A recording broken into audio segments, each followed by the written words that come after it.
اچھا ایک اور بات، جب ہم پریشان ہوتے ہیں نا تو پریشانی کے وقت ہم ایک دوسرے کی طرف دیکھ رہے ہوتے ہیں، بھئی فلاں بندہ ہماری مدد کرے گا، فلاں ہمارا ساتھ دے گا، فلاں سے ہم امید لگا کے بیٹھ جاتے ہیں کہ وہ بندہ آئے گا وہ میرے کام آ جائے گا.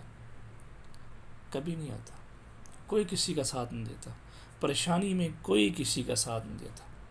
تو پریشانی کے وقت سب سے پہلے رجوع اللہ کرے، اپنے خالق اور مالک کی طرف رجوع کرے، کیونکہ ہر مصیبت اللہ تعالیٰ کی طرف سے آتی ہے. جو بندے کے اعمال بد کی شامت ہوتی ہے، لیکن اللہ تعالیٰ جب بندے کا رخ اپنی طرف دیکھتے ہیں کہ وہ میری طرف متوجہ ہو گیا، اس نے میری طرف رجوع کر لیا ہے، تو اپنی رحمت سے مصیبت کو دور فرما دیتے ہیں. نبی علیہ الصلوۃ والسلام پریشانی کے وقت 2 رکعت نماز نفل پڑھتے تھے اور اللہ تعالیٰ سے اس پریشانی کا حل مانگتے تھے. اس لیے ہمیں بھی چاہیے کہ ہم پریشانی کے وقت اللہ کی طرف متوجہ ہوں، اللہ سے مانگیں.